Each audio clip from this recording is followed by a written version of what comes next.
오늘은 빌립보서 2장 5절부터 11절까지 말씀을 중심으로 겸손에 대해서 우리가 하나님 말씀을 듣기 원합니다. 겸손 그러면 옛날에 저희 어렸을 때는 학교에서 선생님들에게 참 많이 겸손해라 뭐 이런 얘기들을 들었습니다. 그리고 텔레비전도 그렇고 여러 가지 이 분위기 자체가 특별히 우리 한국 분들에게는 겸손이라고 하는 것이 굉장히 중요한 미덕으로 여겨지는 그런 삶을 살았습니다. 그런데 요즘은 그런 것 같지가 않습니다. 요즘은 자기 PR 시대라 그래서 어떻게 하면 좀 더 자기를 잘난 사람처럼 보이느냐 하는 것이 굉장히 중요한 가치가 되어버렸습니다. 그리고 겸손한 사람들은 사회에서 뭔가 처질 것처럼 여겨지는 그런 분위기를 우리가 살아가고 있습니다. 그런데요, 이 성경에서는 이 겸손이 이러한 분위기임에도 불구하고 너무나 우리 신앙생활에 있어서 우리 삶에 있어서 중요한 성품임을 말씀해주고 있습니다. 왜냐하면 이 겸손해야 우리의 인생이 하나님 아버지 앞에서 복된 인생이 될 수 있기 때문에 그렇습니다. 제가 몇 가지 성경 구절을 쭉 이렇게 말씀을 해드릴 텐데요, 오늘은 슬라이드가 없습니다. 그러니까 제 말씀에 좀 집중하시고 잘 들으시길 바랍니다. 성경에서는요, 겸손했을 때 우리에게 주시는 축복을 이렇게 얘기를 하고 있는데요, 먼저 잠언서 18장 12절에서는 한번 따라해 봅시다. 겸손은 존귀의 앞잡이다. 겸손해지면 하나님이 그 사람을 존귀하게 만들어 주신답니다. 그리고 잠언서 29장 23절에서는요, 겸손하면 영예를 얻는다. 영예라고 하는 것은 영광과 또 존귀를 말하는 것입니다. 그리고 시편 17절에서는 겸손한 사람의 기도를 하나님이 들어주신답니다. 그리고 잠언서 11장 2절에서는요, 겸손한 사람에게는 하나님이 지혜를 주신답니다. 그리고 이사야 29장 19절에서는요, 겸손한 사람은요, 기쁨이 그 마음속에 넘치게 된다, 이렇게 얘기를 하고 있습니다. 아멘이에요? 예. 아무리 지금은 겸손하면 이 시대에 맞지 않고, 그 다음에 겸손하면 뭔가 이 경쟁하는 세상에서 처질 것 같은 그런 분위기가 여러분들을 압도해도요, 성경에서는 겸손할 때 진정으로 그 사람이 존귀하게 되고, 그 다음 또 기쁨과 지혜가 그의 마음속에 생긴다라고 하는 것을 이야기하고 있습니다. 여러분, 지금 많은 사람들이 존경하는 사람들 가운데 사실 겸손하지 않은 사람은 없습니다. 그 당시에는 인정 별로 못 받아도 겸손한 사람들은 시간이 지났을 때 그 사람의 가치를 인정해 줍니다. 여러분, 윌리엄 캐리라고 하는 그 인도의 선교사님이 계십니다. 이분은 인도 선교의 아버지라 불리울 만큼 인도에 자기의 모든 생을 다 드렸던 분이십니다. 그런데 어느 날 이 윌리엄 캐리에게 사람이 질문을 했습니다. 어떤 질문을 했냐면, 당신이 이제 앞으로 돌아가실 날이 얼마 남지 않았는데 죄송하지만 만약에 당신이 돌아가신다고 한다면 장례식 때에 당신을 위해서 어떤 성경 말씀을 증거해 주었으면 좋겠습니까? 이런 질문을 받았습니다. 그때 윌리엄 캐리가 이렇게 얘기를 했습니다. 저 같은 죄 많은 인간에게 무어라 말해 준다는 것부터가 제게는 과분합니다. 그러나 꼭 말씀해 주신다고 한다면 이 말씀을 제게 해 주십시오. 오 하나님이여, 주의 인자하심을 쫓아 나를 긍휼히 여기시고 주의 자비를 쫓아 내 죄과를 멸하소서. 이 말씀을 자기에게 해달라는 것입니다. 하나님의 복음을 위하여 일생을 그렇게 아름답게 살았던 사람인데도 불구하고 그는 하나님 아버지 앞에 이렇게 겸손한 삶을 살았습니다. 그분의 삶에 이런 우화가 있습니다. 이분이 이 윌리엄 캐리가 원래는 이 구두 수선공이었습니다. 구두를 고치는 사람이었어요. 구두를 고치는 사람 중에 또 이렇게 훌륭하게 된 분이 또 계시죠? 누구예요? 에브라함 링컨이죠. 근데 이 윌리엄 캐리도 원래는 구두를 수선하는 사람이었습니다. 근데 이분이 와가지고 인도에서 선교를 하니까 그를 비난하는 사람들이 이렇게 조롱을 했습니다. 저 윌리엄 캐리는 말씀을 전한다고 깝죽거리지만은 옛날에는 구두를 수선하는 구두를 만드는 사람이었다고 막 이렇게 막 그 사람을 비하했습니다. 그때 윌리엄 캐리가 그분에게 이렇게 얘기를 했다고 합니다. 아유, 죄송합니다. 뭔가 잘못 알고 계시는 것 같습니다. 저는 구두를 만드는 사람이 아니라 구두를 수선하는 사람이었습니다. 저는 구두 만드는 기술을 가지고 있지 못합니다. 죄송합니다. 이렇게 얘기를 했다고 합니다. 그러니까 그 우화가 지금도 우리에게 전해지면서 많은 감동을 가르쳐 전해주고요, 또 하나님께서 그를 지금도 이렇게 높여주고 계시는 것들을 우리가 알 수가 있습니다. 여러분, 우리가 하나님 아버지 앞에 겸손할 때 진정으로 그 사람이 존귀케 됨을 믿으시고, 하나님, 오늘 이 말씀을 듣는 가운데 내 마음이 겸손으로 가득 채워질 수 있는 은혜를 베풀어 주십시오 라고 기도하는 저와 여러분들 되었으면 좋겠습니다. 그리고요, 가만히 보면 이 세상에 일어나는 많은 문제들이요, 사실 사람들이 겸손하지 않기 때문에 생기는 문제도 많습니다. 보통 여러분 직장에서 어떤 사람과 갈등이 생길 때 그렇잖아요. 여러분, 왜 직장에서 동료들과 싸우고 위에 있는 상사들과 싸웁니까? 가만히 보면 저 사람이 나를 기분 나쁘게 한 거예요. 상사가 나를 말 그대로 자기 종 부르듯이 교만하게 말해요. 근데 또 나도 괜찮은 사람인데, 아니 자기가 직장 상사면 상사지 왜 나를 이렇게 함부로 멸시를 해? 기분 나쁜 거거든요. 그러다 보니까 나중에 한번 들이받게 되고 싸움이 되고, 동료들끼리도 네가 나한테 말을 그렇게 함부로 할 수 있어? 네가 나에게 그렇게 할 수 있어?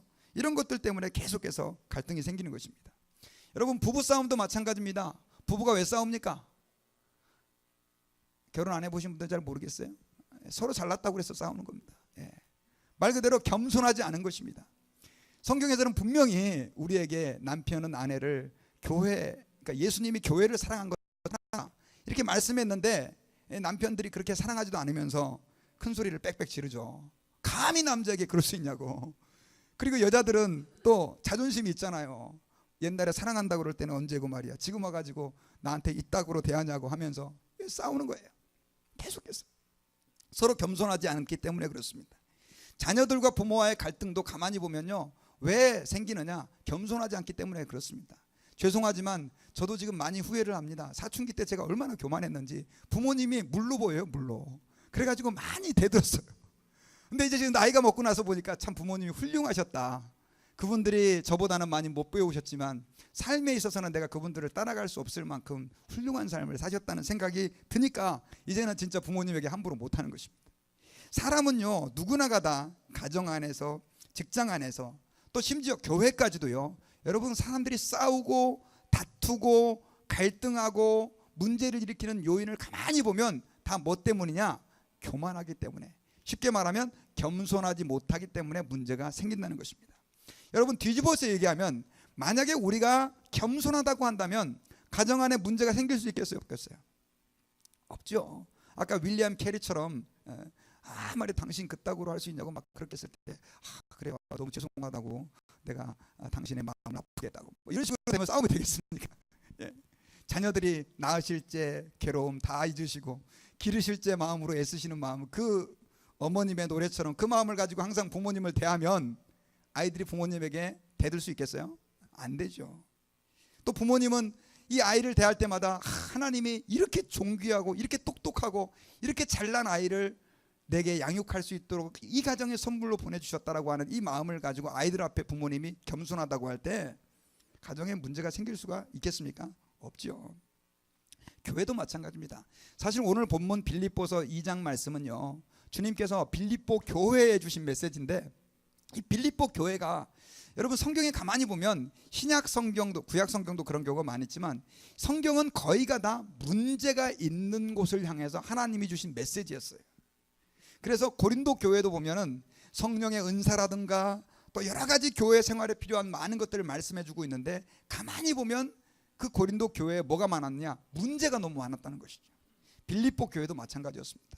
빌립보 교회에 주님께서 사도 바울을 통해서 말씀을 주시면서 그 빌립보 교회에 존재하고 있는 그 문제에 대한 해결책으로 주님이 결국은 바울을 통해서 하시고자 하시는 말씀은 뭐냐면, 니네 교회가 지금 문제가 있는데 이 문제의 해결책은 뭐다?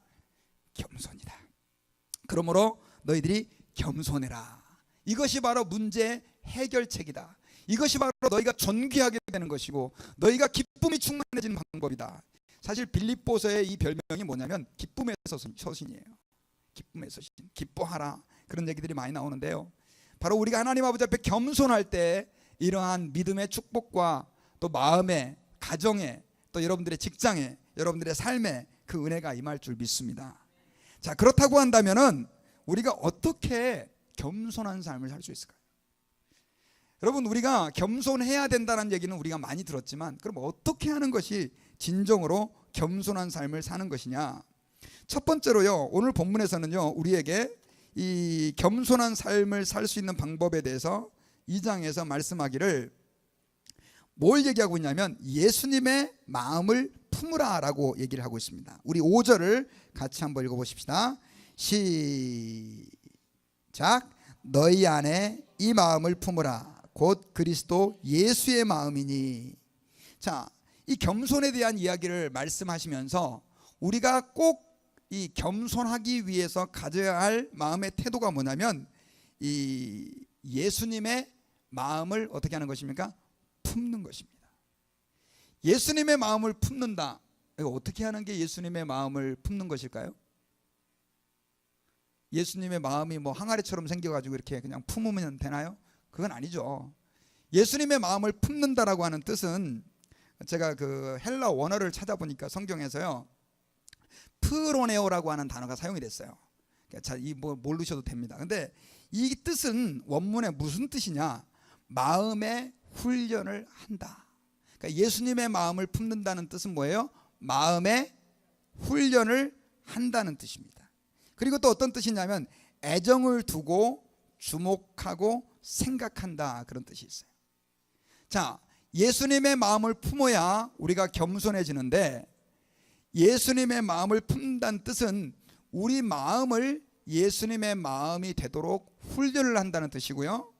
그 다음에 예수님에게 애정을 두고 예수님의 마음을 주목하고 예수님을 생각하면서 어떻게 해요? 그 예수 그리스도께서 사셨던 삶을 우리 마음에 계속해서 남아있게 만드는 것이 예수님의 마음을 품는 것입니다. 아멘.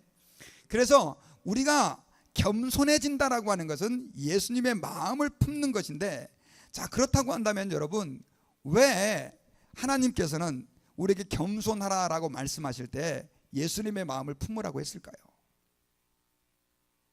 그 이유는요, 지금까지 역사상 살았던 그 모든 사람들 가운데 가장 겸손의 삶을 사신 분의 본이 누구냐? 예수님이기 때문에 그렇습니다.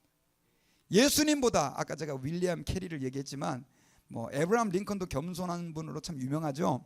근데 아무리 그분들이 겸손해도 예수님보다 겸손하지 않아요. 왜냐하면 오늘 성경에서 6절을 같이 한번 읽어보십시다. 같이 읽어봅시다. 시작. 그는 근본 하나님의 본체시나 하나님과 동등됨을 취할 것으로 여기지 아니하시고, 7절, 오히려 자기를 비어 종의 형체를 가져 사람들과 같이 되었고, 8절, 사람의 모양으로 나타나셨음에 자기를 낮추시고 죽기까지 복종하셨으니 곧 십자가에 죽으심이라. 여러분, 예수님이 어떤 겸손의 삶을 사셨느냐라고 하는 것을 예수 그리스도의 그 삶을 가지고 오늘 말씀은 하고 있는데, 그 예수 그리스도께서 살아셨던 삶은 바로 어떤 삶이냐면 겸손의 삶인데, 그 겸손의 첫 번째가 뭐냐면 예수님은 원래 하나님과 동등되신 분인데 그 동등됨을 받을 것으로, 취할 것으로 생각하지 않고 자기를 비워서 누구와 같이 되셨다고요?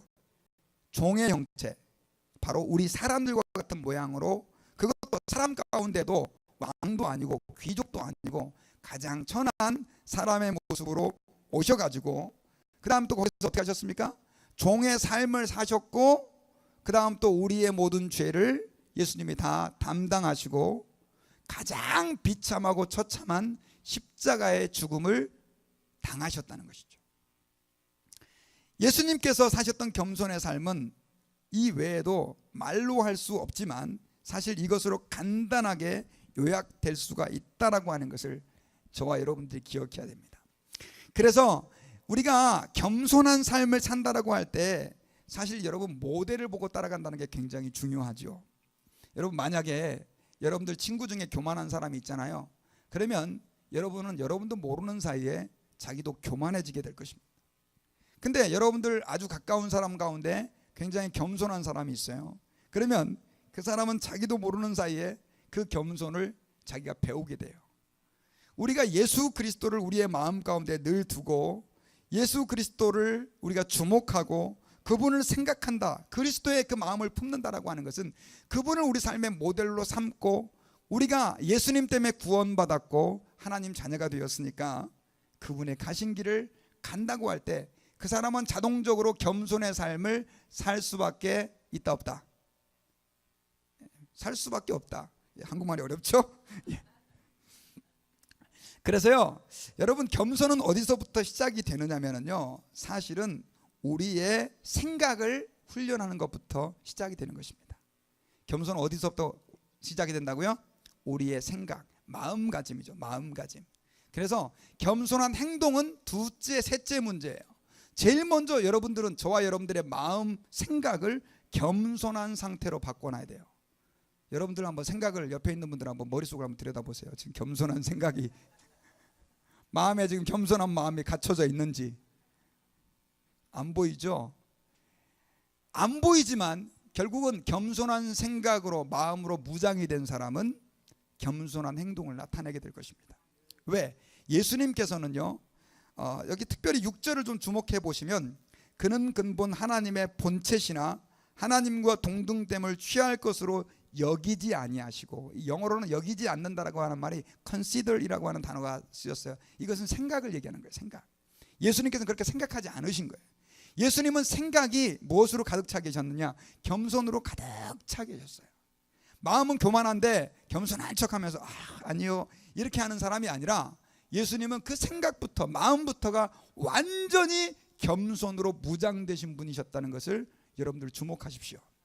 그래서 우리가 하나님 아버지 앞에 겸손한 삶을 살려고 한다면은 우리는 먼저 우리의 생각을 정말로 내 안에 혹시 교만한 마음이 없는가 돌아보고 겸손함으로 무장을 하고 겸손함으로 우리의 생각을 채워야 될 줄 믿습니다. 제가 아주 많이 흔한 말이지만 이 설교 준비를 하면서 겸손이라고 하는 단어를 국어사전에서 찾아봤습니다. 여러분, 겸손이라고 하는 단어가 국어사전에 어떻게 표현되어 있을까요? 제가 이 국어사전의 의미를 보고 참 은혜를 받았습니다. 그게 뭐였냐면, 국어사전에서는 이렇게 되어 있어요. 겸손이란 아랫사람과 대등한 처지라고 생각하고 행동하는 것. 뭐라고요? 겸손이라고 하는 것은 아랫사람과 대등한, 동등한, 똑같은 처지라고 생각하고 그렇게 행동하는 게 겸손이래요. 그리고 또 한 가지를 얘기하고 있는데, 이것도 재밌어요. 겸손이란 창피를 무릅쓰는 것. 뭐라고요? 창피를 무릅쓰는 것. 그러니까 왜 창피를 무릅씁니까? 내가 더 낮아져야 되니까. 이거 예수님에게 한번 적용해 보자고요. 예수님은요, 말 그대로 사람 가운데에서도 가장 낮은 종의 그 신분으로 자기를 생각하셨어요. 그리고 솔직히 예수님께서 그렇게 사람이 되시고 십자가에 죽으셨을 때 창피한 마음이 들었을까요? 안 들었을까요? 들었다고 생각하시는 분 손 들어보세요. 이분들만 성경 공부를 제대로 하신 거예요. 예수님은 인성을 가지고 계셨어요. 전능하신 하나님이니까 그렇게 십자가에 못 박히셔도 하나도 안 창피할 것이다. 여러분, 제가 말씀드렸잖아요. 십자가에 달리신 예수님은 벌거벗긴 채로 달리셨다고요. 사람들이 하나님의 아들이거든 십자가에서 내려오라고 예수님을 향해 침을 뱉고 얼마나 예수님을 조롱했습니까? 예수님도 창피함을 느끼시는 분이세요. 근데 그분께서 어떻게 하셨습니까? 그 모든 것들을 무릅쓰고 자기 자신을 그렇게 낮추셨다라고 하는 것입니다. 그래서 여러분, 겸손한 사람들은요, 특별히 생각부터가 다른 사람과 다릅니다. 겸손한 사람은요, 자기 자신을 항상 다른 사람보다 못한 존재라고 생각합니다. 그리고 겸손한 사람들의 특징은요, 자신은 절대로 겸손하지 않다고 생각을 합니다. 이해가 갑니까, 여러분? 저는 참 교만한 사람입니다 라고 생각하는 사람은 겸손한 사람이고요, 반대로 저는 참 겸손합니다 그렇게 생각하는 사람은 다 어떤 사람이요? 교만한 사람이요. 여러분, 어떻게 생각하세요? 여러분들 스스로 나는 참 교만합니다 라고 하는 생각이 드시는 분들은 겸손에 가까이 가고 계시는 거예요. 네, 목사님 설교를 들어보니까 바로 이 나같이 겸손한 사람을 두고 목사님 설교를 하시는구나. 회개하세요. 그런 분들은 교만한 사람이에요. 여러분 지금은요 세상에서도 이 겸손이라고 하는 것이 너무나 중요한 미덕임을 알아가지고요. 옛날에는 그 리더십 스타일이 그 다 제일 위에 대빵 최고 프레지던트가 있고 조금 그 다음 이런 식으로 역삼각형 구도로 이렇게 우리는 보통 조직을 설명하죠. 그래서 교회도 가보면 뭐 담임 목사, 장로, 뭐 집사 이렇게 다 이렇게 설명하잖아요. 근데 제가 지난 학기 때 학교에서 강의를 들으면서 그 경영에 대한 강의를 하나 들었거든요. 근데 경영에 대한 강의를 들었는데 여기 저희는 신학교가 아닙니다. 여러분 아시죠? 제가 신학교 안 다니는 거.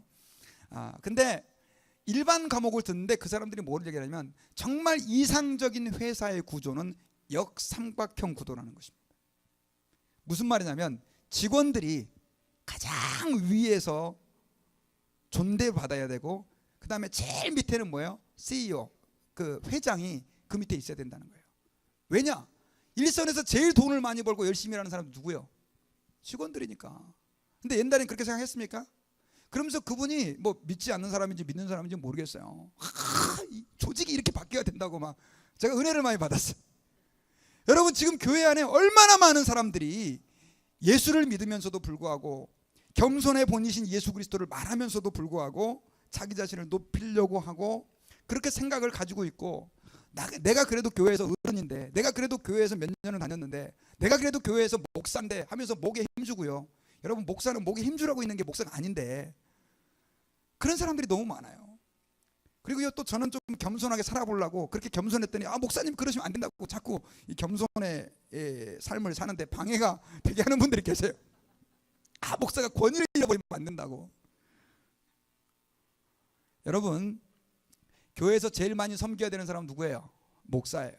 그리고 제일 존대를 받으셔야 되는 분들은 교회에서 잘 모르는 어린아이들, 초신자들. 제가 그런 얘기 한번 한 적 있죠. 우리 모두는 다 섬기는 사람이에요. 교회 직분은 하나님이 왜 줬느냐? 집사가 돼가지고 교회에서 나 이래도 집사인데 내가 이래도 장로인데 목에 힘주라고 주는 게 아니에요. 어떻게 하라고 주는 거예요? 섬기라고 주는 거예요. 여러분 집사님들 착각하지 마세요. 섬기라고 주는 거예요. 누구보다 더 섬기라고? 평신도들보다 더 섬기라고. 그래서 직분 주는 거예요. 그리고요 겸손은 첫째 이렇게 생각이 바뀌어야 되고요. 두 번째로는 실제로 섬김의 삶을 살아야 돼요.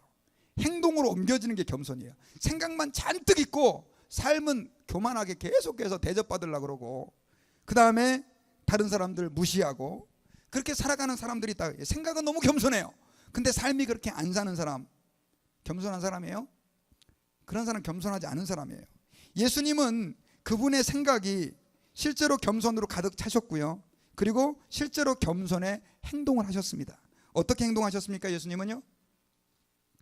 일단 하나님의 영광의 보좌를 버리시고 사람이 되셨잖아요. 그래서 이걸 좀 어려운 말로 신학에서는 뭐라고 얘기를 하냐면 비하 이런 표현을 써요. 예수님이 낮아지셨다 이렇게 표현을 하는데 예수님의 낮아지심은 그 정도가 아니었죠. 실제로 예수님은 목수의 아들로서 몇 년을 사셨어요. 30년을 사셨고 그 다음에 공생의 3년 동안도 예수님은 제자들에게 주장하는 자세로 한 번도 서지 않으셨습니다. 제자들을 섬기는 마음으로 그분은 제자들을 가르쳤고요. 대표적인 예가 바로 언제였냐면 예수님께서 제자들의 무엇을 시켜주실 때? 발을 씻겨주실 때. 예수님께서 이제 잡히시기 얼마 이제 안 남은 일주일 정도밖에 안 남은 시간이었습니다. 그래서 이제 성찬식을 하기 위해서 이제 다락방에 모였을 때 사람들이 이제 누군가 발을 씻겨줘야 되는데 왜냐하면 그 당시 사람들은 샌들을 신고 다녔거든요. 그러니까 먼지가 발에 다 묻는다고요. 그래서 이 종들이 하는 일이 뭐였냐면 그 당시 종들이 이렇게 집에 들어오면 발을 다 이렇게 손님의 발을 씻어주는데 예수님과 12제자들은 종들이 그렇게 할 수 있는 처지가 아니었고 그 종들이 없었던 것 같습니다. 그러니까 누군가가 좀 발을 씻겨줘야 되는데 밥을 먹기 전에 아무도 안 하고 그저 바라만 보고 있는 거예요. 누구의 노래처럼. 죄송합니다. 제가 중학교 때 워낙에 유행가에 많이 빠져 있어갖고 어떤 문구가 나오면 자꾸 노래가 떠오르려고 그래요. 용서해 주세요. 나미 씨가 부른 노래죠. 맞아요? 그저 바라만 보고 있지. 바라만 보고 있는 거예요 서로. 그때 예수님께서 자리에서 벌떡 일어나셔갖고요 허리에 수건을 동이시고 묶으시고 대야에 물을 담아가지고 제자들의 발을 씻기는 거예요. 누가 하는 일을 한 거예요? 종들도요 또 레벨이 있습니다. 이 보통 고참 종들은 좀 레벨이 높은 종들은 그런 거 하지도 않는데요. 말 그대로 신참 종들, 나이가 어리고 가장 말 그대로 낮은 위치에 있는 종들이 그런 일을 하는데 예수님께서 어떻게 해요? 그렇게 하신 거예요. 근데 또 다른 제자들은 또 하도 황당해갖고 입 벌리고 그래도 예수님이 한다 그러니까 가만히 있었는데 그래도 베드로가 좀 정의로워요. 어떻게 했습니까? 주님 그렇게 하시면 안 된다고 말리잖아요. 그때 예수님께서 베드로에게 내가 네 발을 씻기지 않으면 네가 나와 상관이 없다. 그렇게 얘기를 하죠. 그러니까 주님 저 목욕도 시켜주십시오. 온몸을 시켜주십시오. 이 베드로가 좀 오버를 합니다. 그때 예수님께서 이런 말을 하죠. 한 번 목욕한 사람은 발만 씻으면 된다. 이건 우리의 구원을 가지고 얘기하는 것입니다. 그리고 나서 주님이 우리에게 아주 중요한 얘기를 해주셨어요. 내가 하나님의 아들이지만 종이 되어서 너희들의 발을 씻겨주신 것처럼 너희들도 서로 발을 씻겨줘라. 이게 주님의 메시지였어요. 그리고 나서 주님은 어떻게 하셨습니까? 우리의 모든 죄를 담당하시고 결국은 십자가의 그 비참한 자리에서 못 박혀 죽으심으로 진정으로 겸손의 삶의 분을 보여주셨던 것을 저와 여러분들이 믿으셔야 합니다. 그래서요 이 겸손한 사람들은요 겸손한 삶을 살게 되어 있습니다.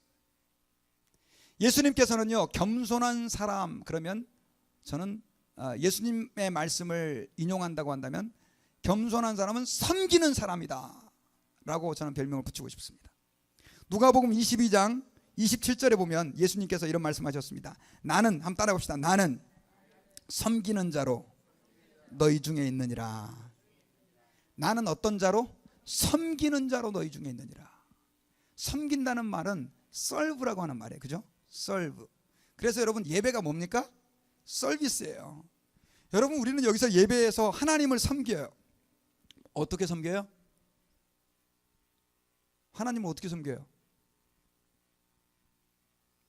너무 어려워요? 찬양을 통해 하나님을 섬기는 거예요. 기도함으로 하나님을 섬기는 것이고요. 그 다음 또 하나님의 말씀을 들음으로 하나님 앞에 하나님을 섬기는 것입니다.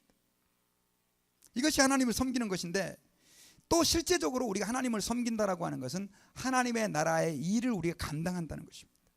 그래서 여러분들이 어떤 처지에 있든지 간에 하나님께서 원하시는 그 일을 해드리는 것, 이것이 섬김이에요.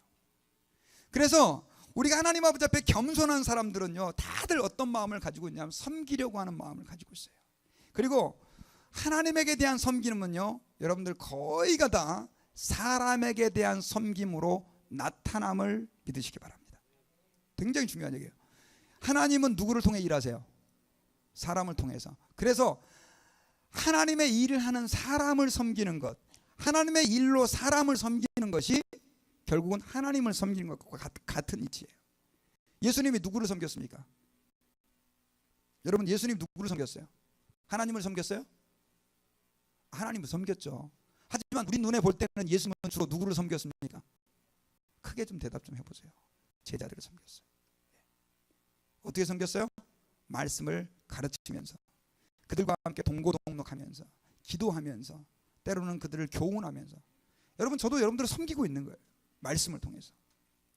여러분들도 마찬가지입니다. 하나님의 교회에서 어떤 분들은 힘든 분들이 있어요. 근데 나는 그 힘든 분들을 이해할 수 있고 그분을 도와줄 만한 능력이 있어요. 그럼 우리는 어떻게 해야 됩니까? 그 사람을 섬겨야 되는 거예요. 네, 섬겨야 되는 거예요.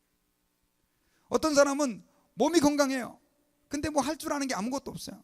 와가지고 교회 와서 청소도 하고 왜 사람들이 잘 예배 드릴 수 있도록 배려해주고 또 정말로 지쳐있는 사람에게 말로써 용기를 주고 그 다음 또 신앙생활을 제대로 할 만한 힘이 없는 사람에게 같이 한번 주님을 섬기자고 끌어주는 것. 이 모든 것들이 다 뭐다? 섬김이다라고 하는 것입니다. 섬기는 게 꼭 가가지고 발 씻어주는 거. 앉아요 집사님. 발 빨리 내 해가지고. 어떤 교회는 그래가지고 하도 안 섬기니까 세족식을 많이 해요. 근데 여러분 세족식을 하는 거하고 섬김하고 그건 별로 상관이 없습니다. 물론 뭐 그렇게 발을 섬기면서 발을 씻어주면서 내가 당신을 섬기겠습니다 이런 결단을 하는 의미가 있지만 실제로 더 중요한 것은 발을 그렇게 씻어주는 것보다도 우리가 내 삶 가운데서 내가 할 수 있는 영역에서 말 그대로 라이드가 어려운 분들에게 라이드를 해주고 어떤 형태로든 간에 내가 하나님 아버지 앞에서 그 섬김의 일을 감당하는 것, 그것이 바로 뭐다? 겸손한 삶이다 라고 하는 것입니다. 여러분들은 겸손하셨습니까? 겸손하시고 계십니까? 앞으로 겸손하실 것입니까? 예. 제가 볼 때는요, 하나님이 여러분들 모두에게 다 각각 나름대로의 은사와 능력을 주셨습니다. 우리는 그것을 가지고 하나님을 섬겨야 되는 것입니다. 그것이 바로 뭐야? 겸손한 삶이다 라고 하는 것입니다. 그 다음에 겸손한 삶이라고 하는 것은 또 어떤 것이냐? 하나님 아버지 앞에서 기도하는 삶입니다. 여러분, 이 겸손과 기도는 굉장히 밀접한 관계가 있습니다. 왜냐하면 이 겸손한 삶을 사는 사람들 치고 기도하지 않는 사람이 없습니다. 자, 제가 너무나 겸손해요. 하나님 아버지 앞에서. 예를 들면 제가 설교자인데, 그러면 어떤 생각을 하게 되느냐면, 특별히 오늘도 이제 말씀을 증거하기 위해서 이렇게 서 있지 않습니까? 저는 원래 말을 잘하는 사람이 아니라는 생각을 제가 가지고 있다고 칩시다. 그리고 여러분 아시겠지만 설교자가 말을 재미있게 조리있게 잘해도 성도들에게 변화가 일어나는 것은 설교자의 영역이 아니라는 걸 알고 계십니까? 여러분 알고 계세요? 여러분들, 제가 말씀 전해서 여러분들 변화가 일어나는 게 아니에요. 저는 최선을 다해 말씀을 증거하지만 변화시키는 분은 누구예요? 하나님이시죠. 진짜로 믿으세요? 설교자가 그걸 알고 있어요. 그러면 설교를 준비할 때 하나님께 기도를 하지 않을 수 있겠어요, 없겠어요? 근데 저도 설교를 20년 넘게 했거든요. 제가 지금 말 잘하잖아요. 죄송합니다. 그냥 와서 하고 뭐 좀 재밌는 얘기 해가지고 사람들 막 웃기고 막 감동시켜가지고 나는 자신 있어 하면 그 사람 하나님께 기도하겠습니까? 내가 다 안다고 생각하는 사람은 기도하지 않습니다. 근데 여러분, 저는 진짜 목회하면서 느끼는 것은 성도들의 삶 가운데 변화가 일어나고 그들이 말씀을 통해 하나님의 위로를 경험하고 하는 것은 절대로 제 영역이 아니라는 것이에요. 하나님이 하신다는 것입니다. 그러니까 어떻게 해요? 저는 기도할 수밖에 없죠. 여러분들도 마찬가지입니다. 교회에서 아까 뭐 집사님들 얘기했고 평신도들 얘기했지만, 하나님 아버지 앞에서 비즈니스를 하는 사람의 예를 들어봅시다. 나는 머리가 너무 좋아. 정말 좋은 학교를 나와가지고 머리가 팍팍팍 잘 돌아가고 뭐든지 나는 지금까지 못 푼 어떤 어려운 상황이 없었어 라고 생각하시는 분들, 비즈니스를 시작을 했습니다. 기도를 하겠습니까? 안 하겠습니까?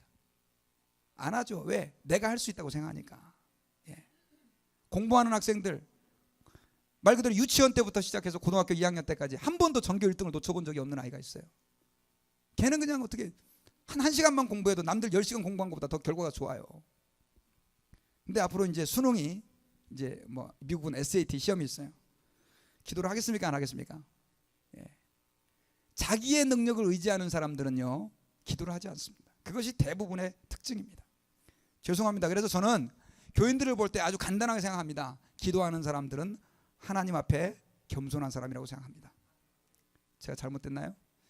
기도하지 않는 사람들은 아직 하나님 아버지 앞에 좀 덜 겸손하구나, 좀 더 하나님을 의지해야 되겠구나, 예, 그런 마음들을 여러분들이 품어야 돼요. 여러분, 제가 인생을 살면 살수록 느끼는 것은 우리 힘대로 안 되는 일들이 너무나 많습니다. 자녀들도 내 마음대로 안 되고요. 예, 자녀들도 내 마음대로. 저도 애가 셋이 있는데요, 죽을 지경입니다. 키우는 게 힘들어요. 내 마음대로 절대로 안 돼요. 딱 이렇게 해놓고 이렇게 딱 들어가줬으면 좋겠는데 안 들어가려고 뻗팅기고, 그럼 밀어넣으려고 그러고, 교회도 내 마음대로 안 돼요. 성도들이 좀 이렇게 착착착착 해주면 좋겠는데 척척척척 하고 이상하게 하고 안 돼요, 내 마음대로. 저는 기도하다가 주여 이런 소리 좀 많이 해요. 그 주여에는 참 많은 그 의미가 담겨져 있습니다. 왜냐하면 어느 집사님이 저 속색입니다 그러면 시험 들 거 아니에요. 기도하다고 목사님이 무슨, 그러니까 그냥 그 말은 못하고 속으로 주여 그냥 그러는 거예요. 그러니까 목사님이 뭐 고래 멱을 따드셨나 왜 이렇게 주여 잡고 그러시냐고 그러지 마세요. 왜냐하면 그렇게 할 수밖에 없어요. 성도들이 있는데. 여러분, 기도의 삶을 사시기를 바랍니다. 그리고 하나님 아버지 앞에 기도할 때 주님은 여러분들을 기뻐하십니다. 성경에서요, 하나님께서 이 말 그대로 기도하셨을 때마다 좋아하시지 않은 적이 없습니다. 아무리 못되고 교만한 사람이라 할지라도요, 기도를 하면 하나님이 그 사람에게 긍휼을 베풀어 줬습니다. 여러분 이걸 믿으십시오. 그래서 하나님은 언제 약해지시느냐? 겸손한 사람 앞에 약해지세요. 근데 그 사람은 어떤 사람이다? 기도하는 사람이다 라고 하는 것을 기억해야 되고요. 그 다음에 겸손한 사람이라고 하는 사람들은요, 아까 얘기했던 것처럼 다른 사람들을 굉장히 존귀하게 여기는 특징을 가지고 있는데요, 성경에서는 그 겸손에 대해서 하나님 앞에 겸손하라라고 얘기하고 사람 앞에서 겸손할 것을 너무나 말씀하셨어요. 많이 말씀하셨어요. 대표적으로 예를 들면 고린도전서 13장 사랑장이라고 하죠. 사랑은 언제나 오래 참고, 그 나오는 거 있잖아요. 거기에 보면 13장 4절에 이런 내용이 있어요. 사랑은 자랑하지 아니하며. 하나님 아버지 앞에서요, 특별히 우리는 사람과의 관계에 있어서 우리는 겸손해야 돼요. 그리고 갈라디아서 5장 13절에서는 서로 종노릇하라 이렇게 말씀을 하고 있고요. 그 다음에 요한일서 4장 20절에서는요, 연약하고 무가치한 사람을 존중해라 이렇게 말씀하고 있어요. 여러분, 아까 하나님 아버지 앞에 겸손한 사람은 기도하는 사람이라고 그랬잖아요. 사람 앞에 겸손한 사람은 그럼 어떤 특징이 있을까요? 이 사람들의 특징은요, 한번 따라해 봅시다. 다른 사람을 늘 좋게 얘기한다. 대화를 하는데 어떤 사람은요, 딱 둘이 얘기하면 그 사람 앞에 있는 사람 말고는 다 나쁜 사람이요. A는 이래서 문제고, 박 씨는 마음이 박해서 문제고, 이 씨는 이가 갈려서 문제고, 뭐 하여튼 뭐. 그래서 진짜 그런 사람들이 있어요. 여러분, 제가 여러분들 사람을 분별하는 방법을 가르쳐 드릴게요. 그런 사람들 사귀지 마십시오. 죄송한데요, 맞장구 치지도 마시고요. 왜냐하면 그런 사람들은 대개 다 어떤 사람이냐? 교만한 사람들이에요. 그러면 여러분들도 물들어요. 저는 우리 교회 그런 분들이 한 분도 안 계신 것을 너무 감사합니다. 뒤에 가서는 그러시는지 모르겠지만 저한테는 안 그러시니까 감사해요. 성경에서는요, 우리에게 비난하지 말라라고 말씀을 했어요. 왜냐하면 우리가 다른 사람을 비난하잖아요. 그러면 그 비난이 누구에게 돌아온다? 내게 돌아온다. 그래서 옛날에 제가 한국에 있을 때 제가 2년도에 왔거든요. 근데 2000년도에 그때 그 캐톨릭에서 굉장히 좋은 무브먼트가 하나 있었어요. 그게 뭐냐면 네타시오라고 하는 스티커를 붙이고 다닌 그거에서 차마다 다 네타시오. 여러분, 교만한 사람들의 특징은요, 다 상대방을 탓하는 거예요. 남편이 문제고 애들이 문제고 나는 올바른데, 그렇게 아주 본능적으로 그렇게 나와요. 그러니까 그 듣는 사람이 또 자기 생각할 땐 자기 탓이 아니고 또 이 사람 탓인데, 그러니까 거기서 뭐가 되는 거예요? 싸움이 되는 거예요. 여러분, 겸손한 사람은요, 문제를 남에게서 찾지 않습니다. 자, 교회에 문제가 일어났다 칩시다. 그럼 그 문제가 누구 때문입니까, 여러분? 목사 때문입니까? 어떤 분은 맨날 목사 탓만 해요. 저는요, 근데 전 진짜로 교회에 일어나는 문제는 다 목사 탓이라고 생각합니다. 좀 이해가 안 가십니까? 근데 제가 목사 탓이라 그런다고 여러분들도 목사 탓, 그래요, 목사님 탓이에요. 그러면 어떡하자는 거예요 도대체? 집사님이 죄송합니다 목사님, 이 교회 문제는 다 제 탓입니다. 그때 맞아요, 집사님 탓이에요. 회개해야 돼요. 그러면 뭐 싸우자는 거예요? 그때는 이래죠. 아니요, 제 탓입니다. 한번 따라해 봅시다. 제 탓입니다. 자녀들이 문제가 일어났어요. 그러면 남편들은 당신이 제대로 못 가르쳐 갖고 그런다고 아내에게 탓을 하죠. 그러면 남편은 내가 열심히 이 정도 했으면 됐는데 왜 당신이 문제냐 그러고, 또 이 아내는 남편 탓하고, 그러다 보면 싸움밖에 안 되는 거죠. 죄송합니다. 저도 좀 그럴 때가 많이 있었는데 우리 애들이 좀 뭔가 이렇게 아버지가 위선적이라고 설교하기 힘들어요. 애들이 있어서. 앞으로 저도 안 그러려고요. 여러분, 하나님 아버지 앞에 겸손한 사람은 기도하는 사람이고요, 사람 앞에 겸손한 사람은 다른 사람의 문제를 들춰내지 않습니다. 그리고 어떤 문제가 다른 사람에게 생겼다 할지라도 그 문제를 누구에게서 찾으려고 하냐면 자기에게서 찾으려고 합니다.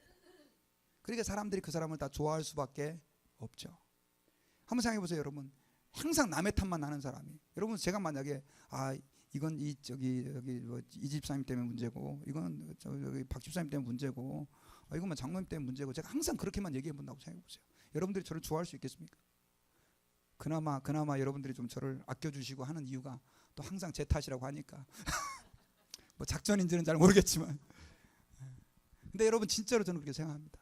하나님 아버지 앞에서 가정의 문제, 또 직장의 문제, 직장에서도 종업원들 탓하지 마시고, 또 사장님 위에 있는 사람들 탓하지 마시고, 하나님 아버지 앞에서 내 탓이요 할 수 있는 그런 은혜가 있으시기를 바랍니다. 저는 이제 말씀의 결론을 맺겠습니다. 이렇게 겸손할 때 하나님께서는 우리에게 보상을 해주시는데요, 아까 그 말씀했던 보상이 바로 처음에 제가 나열했던 여러 가지 기쁨, 존귀, 영예들입니다. 그러면서 오늘 성경에서는 예수님을 통해서 그 예를 들어서 설명했어요.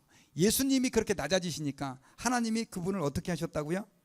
우리 같이 9절 10절을 한번 읽어봅시다. 시작. 이러므로 하나님이 그를 지극히 높여 모든 이름 위에 뛰어난 이름을 주사 하늘에 있는 자들과 땅에 있는 자들과 땅 아래에 있는 자들로 모든 무릎을 예수의 이름에 꿇게 하시고 모든 입으로 그리스도를 주라 시인하여 하나님 아버지께 영광을 돌리게 하셨느니라. 예수님이 그렇게 낮아지시니까 하나님이 모든 입들로 예수님을 주님이라 라고 시인하게 하시고 하나님 아버지께 예수 그리스도를 통해 영광 돌릴 수 있도록. 여러분 기도할 때 마지막에 뭐라고 기도합니까? 예수님의 이름으로 기도합니다. 얼마나 예수님이 존귀하게 되었습니까? 원래부터 존귀한 분이셨는데도 하나님께서는 예수님의 겸손의 그 낮아지심을 통해서 예수 그리스도를 더 존귀하게 여기셨던 것을 여러분 기억하시고, 하나님 아버지 앞에서 저와 여러분들이 좀 겸손할 때 주님이 우리를 높여주신다는 사실을 믿으시기를 바랍니다. 예수님은요 다 내려놓으셨죠. 근데 예수님이 이루신 것이 있습니까? 없어요. 예수님은 다 내려놓으셨지만 오히려 더 받으셨습니다. 여러분 아까 겸손이라고 하는 것은 창피를 무릅쓰는 것이다, 아랫사람하고 나를 같은 레벨로 취급하는 것이다, 이런 얘기를 했잖아요. 그렇게 하면 내가 잃을 것이 많은 것 같으죠? 아니에요. 하나님은 더 우리를 얻게 해 주실 줄 믿습니다. 여러분 물은요 항상 어떤 곳을 좋아하냐면 낮은 곳을 좋아합니다. 그죠? 물은 항상 낮은 곳으로 조금만 뭐 기회가 있으면 낮은 곳으로. 그런데 사람들이 물을 얼마나 존귀하게 여깁니까? 땅은 늘 밟히고 오물과 쓰레기를 그대로 받아들이지만 지금도 땅은 사람들에게 가치 있는 곳입니다. 우리에게 생명을 주고 먹을 것들을 주잖아요. 여러분 그 겸손이라고 하는 단어가 영어로는 험블이에요. 험블이라고 하는 단어인데, 이 험블이라고 하는 단어가 라틴어의 휴머스라고 하는 단어에서 왔대요. 이 휴머스라고 하는 단어는 땅이라고 하는 단어래요. 그러니까 겸손이라고 하는 것은 땅처럼 어떻게 하는 거예요? 밟히는 거예요. 밟히는 거. 여러분 밟히는 인생 되시기를 바랍니다. 진짜 아멘 하셨어요? 밟혀도 가만히 계실 거예요? 그런 은혜가 있으시기를 바랍니다. 어거스틴은요 기독교의 가치를 첫째도 겸손, 둘째도 겸손, 셋째도 겸손, 이런 얘기를 했고요. 일본 내총감산이라고 하는 유명한 그 분이 계세요. 근데 이분은 구원은 회개에서 시작되고 회개는 겸손에서 시작된다, 이런 얘기를 했습니다. 그리고 우리 한국 속담에 변은 익을수록 고개를 숙인다. 여러분 그 은혜가 저와 여러분들에게 있으셔서 하나님이 저와 여러분들을 높여주시는 축복이 우리 모두에게 있기를 주의 이름으로 축원합니다. 기도하겠습니다. 하나님 감사합니다. 오늘 말씀을 통해서 저희들이 왜 겸손해야 할지를 알게 하심을 감사합니다. 주님이 말씀하시기를 우리가 겸손할 때 우리를 높여주신다고 하신 것을 기억합니다. 하나님 저희들 하나님 앞에 겸손하게 하시고 또 사람 앞에 겸손하게 하셔서 우리를 통해 주님의 영광이 드러나게 하시고 하나님의 존귀하심이 나타나게 도와주옵소서. 예수님의 이름으로 감사하며 기도드리옵나이다. 아멘.